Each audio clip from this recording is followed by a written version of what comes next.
Welcome to this session of New Start for the Family. We've covered N. Hopefully you've seen the overview, the introductory session. And we have covered the letter N, which stands for what? Nutrition. And the E stands for exercise. By the way, I'm speaking on the campus of Weimar College and New Start Center.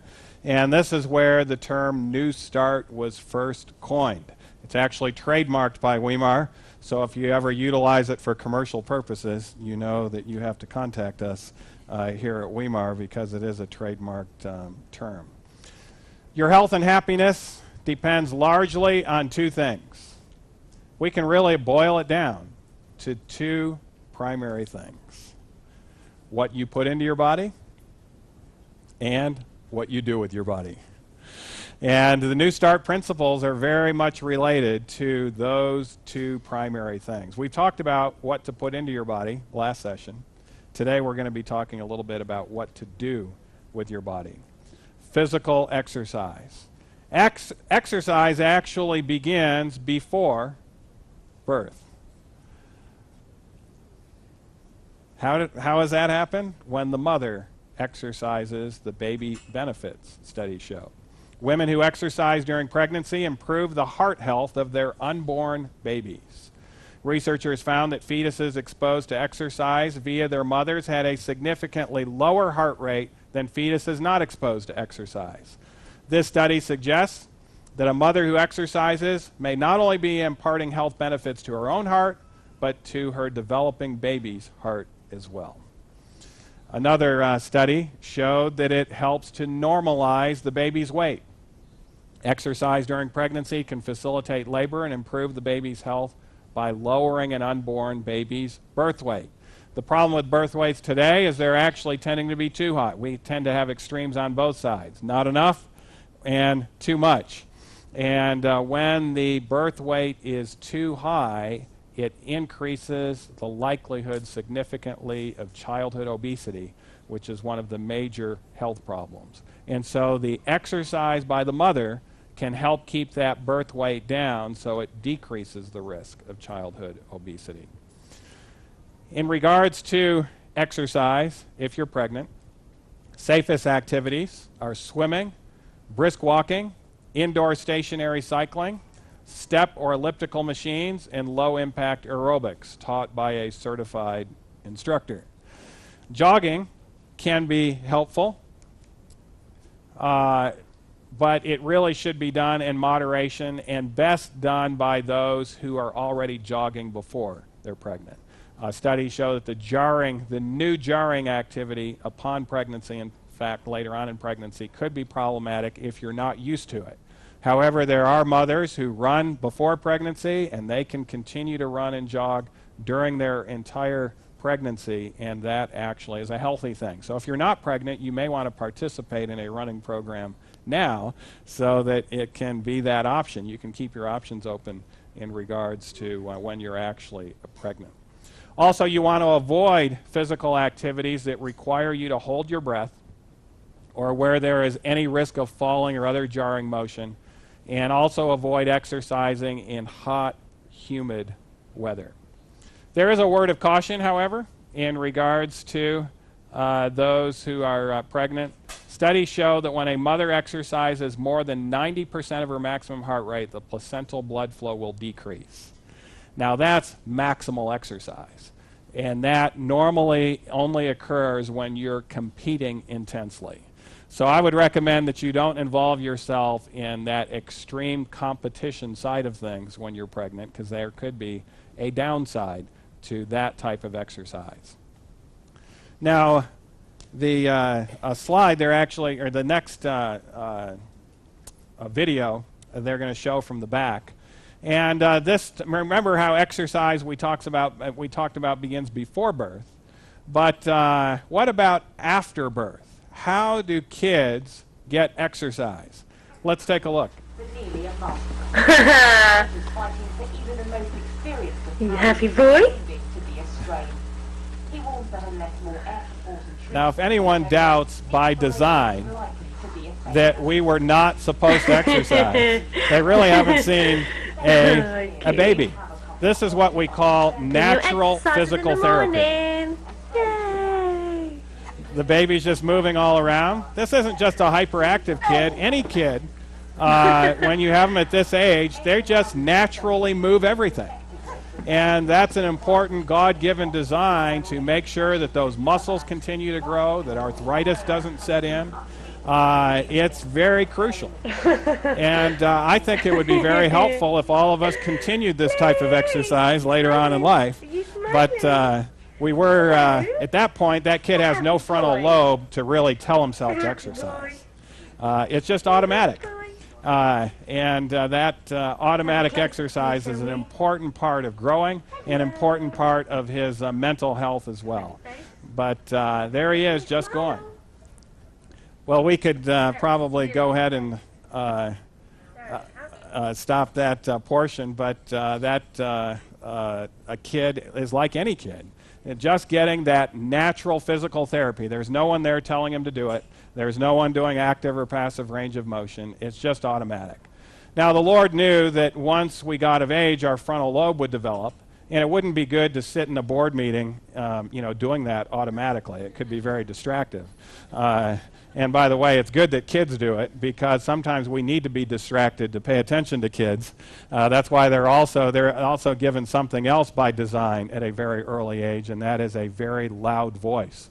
And so we can notice that when they're in distress or when they're hungry, etc., remember me is what they're saying. Don't forget about me. But when we have frontal lobes, we're supposed to tell ourselves to exercise. It's a crucial part of living healthfully. In regards to exercise, walking faster means living longer. This was just a recent study out of France, and it took a look at your walking speed in 20 feet. And it found it to be predictive of cardiovascular mortality, with those in the bottom third 3 times more likely to suffer cardiovascular death over 5 years than those who walked in the fastest third. So this is just dividing people up by thirds, and the ones that walk the fastest, 3 times less likely to die from cardiovascular disease just as a result of that. In fact, it's now recommended the walking test could be part of a general clinical assessment of those aged over 65. We do vision tests from 20 feet. Now we need to do walking tests for 20 feet. And if they don't get into that upper third, something needs to be done about it. One of the problems with exercise in our society, however, is too much time sitting in front of a television or a screen. Nielsen Company takes a look at how long people sit in front of screens, and they want to know what you're watching so that advertisers can know how much to pay for their ads on that particular program. But recently, the average U.S. household watched 8 hours and 18 minutes of television per day from September 2007 to September 2008, which is a record high since the days Nielsen started measuring television in the 1950s. So despite the internet age, TV time is still up. But if you add this to screen time of the internet, where you're just sitting in front of the internet, or other screen time activities like video gaming, etc., we are sitting at record times, and there should be no doubt as to why childhood obesity is a major problem in our country. One study took a look at it, and it showed the combined effect of high television watching and low physical activity significantly increased the risk for obesity in children and adolescents. There was an additional effect of the TV viewing that seemed to add to the obesity, other than the fact that the individual was just inactive. And that underscores a significant problem in our society. One recent study, published in October 2010, showed that only 5% of Americans do anything vigorous like running, biking, or aerobics on a given day. 5%. And I don't want anyone in this audience to be part of that 5%. So if you haven't done that yet, you need to plan on doing something quite vigorous today and getting that heart rate up and getting those muscles moving. Interestingly, in the same study, people were asked about their moderate exercise. Do you know what the most common moderate physical activity that people said that they do? Food and drink preparation in the kitchen. And so they call that moderate physical activity. Well, I'm glad they're cooking. You know, that can be a good thing, particularly if they're cooking healthfully, that can be a good thing. But I can tell you, if that's the number one form of exercise in America, we have a significant problem. There are benefits of physical exercise that continue to be extolled and expounded on in the medical literature. Physical exercise has been shown to help depression and anxiety. In fact, if you have a significant anxiety spell, just going out and vigorously exercising for a few minutes up to an hour will relieve that anxiety to a large extent. And so instead of just going into panic mode, etc., get outside, get some vigorous exercise, try to get an hour of it, and the anxiety will get better. Depression also significantly improves, but not right away. It takes at least 7 days of regular physical exercise, preferably about 60 minutes a day, before the depression starts to clear, and then it will continue to clear. Physical exercise actually reduces the risk of arthritis if it's the type of exercise that's not going to be jarring on the individual. And even walking will reduce the risk of arthritis. It improves HDL cholesterol. This is the only type of cholesterol we want to have elevated, because studies show if the HDL cholesterol is up and it stays up, you're much more likely to live healthfully to 100 years of age. It's one of those factors among those that live 100 that is consistently up in those that live over 100, and that is that HDL cholesterol. Reduces the risk of heart disease and stroke significantly. It improves IQ in children and adolescents. Exercise is a critical part for brain development, and it will actually improve their test scores. It can prevent or treat diabetes. A diabetic needs to exercise every day because it works just like insulin, but far better in regards to side effects, etc. And it also can prevent it. Reduces the risk of a number of cancers. Cancer of the esophagus, cancer of the prostate, cancer of the breast. The list goes on and on in regards to cancers. Colorectal cancer, significantly decreased as a result of regular exercise. Of course, it reduces obesity. But something you need to know about the studies on obesity. Studies show that it will only reduce the risk of obesity if you do it for a minimum of 50 minutes a day. If you do it less than that, your appetite tends to increase at the same proportion that you exercised. And so you either need to get a significant control of your diet or you need to exercise more. And so 50 minutes or more of exercise is important in reducing obesity. It's a very important treatment of insomnia. If you're not able to go to sleep, exercise vigorously, not right before you go to sleep, but sometime during the day, and studies show that you'll be able to sleep better. Reduces the risk of chronic headaches, whether it's tension headaches or migraine headaches. It can improve chronic conditions like fibromyalgia. It eases some of the burdens of menopause significantly, like the lack of sleep. It may help to preserve memory, studies show. And it can help even treat some chronic pain syndromes. One of the most common excuses I hear for people not exercising is because they're in pain. But if you go to a skilled physical therapist, you may find that there are certain exercises you can do, such as chronic groin pain, that will actually alleviate the groin pain.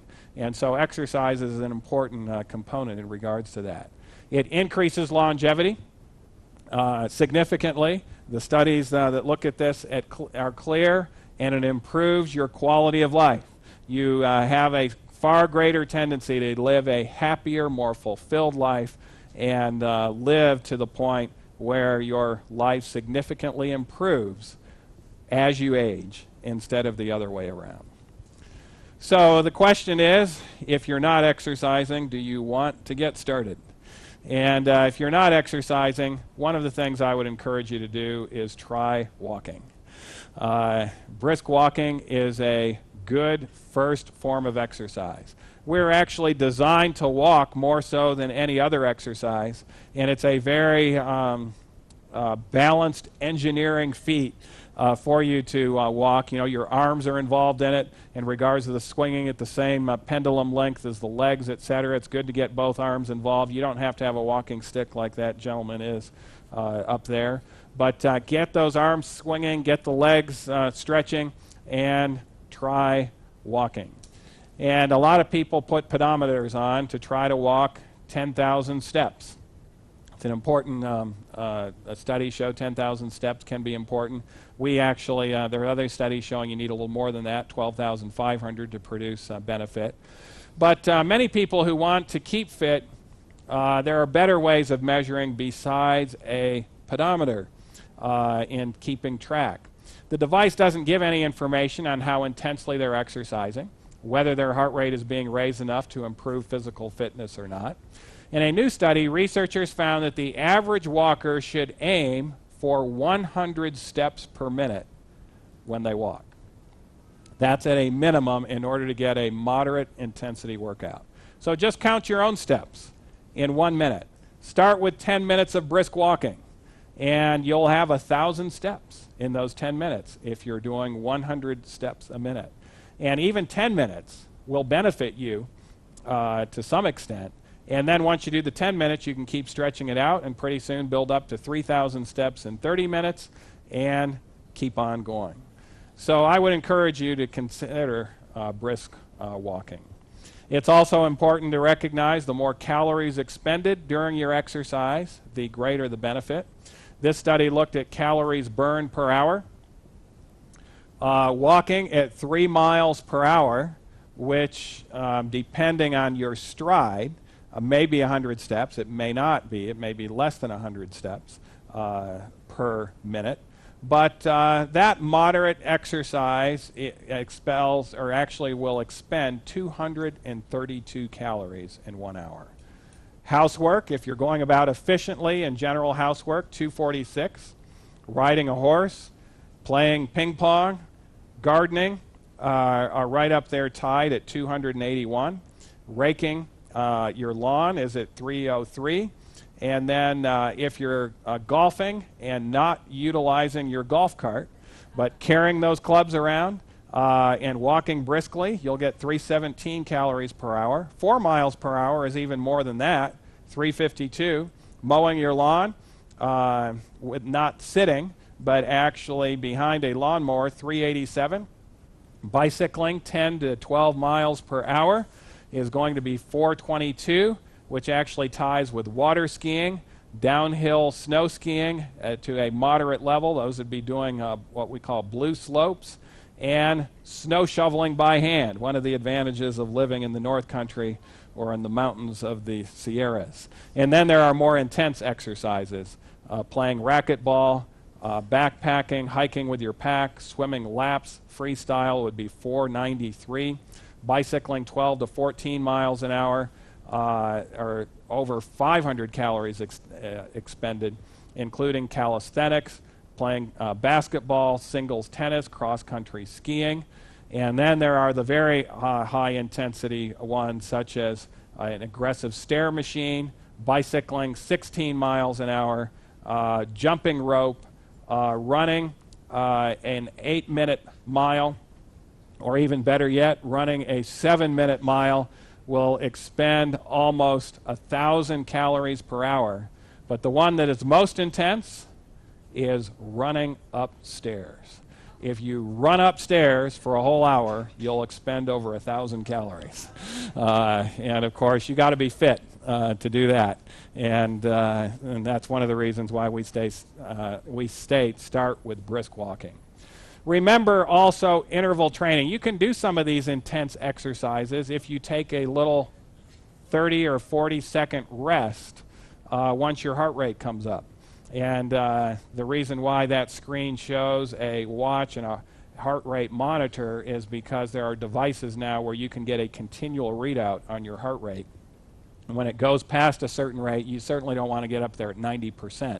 We already talked about problems if you're pregnant with that, but you'll also wear out quicker if you're 90% maximum. And so you can program at a lesser rate and it will alarm, and then you can rest for about 40 seconds, and then you can start exercising again once the heart rate goes down by 10 beats per minute, and the rest will count as exercise time. You'll actually build up fitness more that way. And so I encourage you to bridge over from brisk walking to things more vigorous, taking a rest about every minute or two for about 30 or 40 seconds to get the heart rate back down and continuing. And then I would also like to conclude with the neglected exercise that's important not only for your body, but also for your brain. What is the neglected exercise? Working with one's own hands. Studies show working with one's own hand in a real-world 3D environment is imperative for full cognitive and intellectual development, says Dr. Eric Sigmund. With woodwork, metalwork, craft, music, or car mechanic classes dropped by many schools, and children wanting to play computer games at home, the Western world is becoming a software instead of a screwdriver society. And the problem with that is people in engineering school, dental schools, those type of things where you have practical use of your hands, they seem to be clueless in design and being able to do that because they're just used to working on a 2D aspect on a screen somewhere. And they're not understanding things that most kids would understand in yesteryear by playing in a real-world 3D environment. Research is showing that increasing time spent in the virtual world of computers is displacing hands-on play and hands-on learning. 3D learning allows young people to experience how the world works in practice, to gain an understanding of materials and processes, and to make informed judgments about abstract concepts.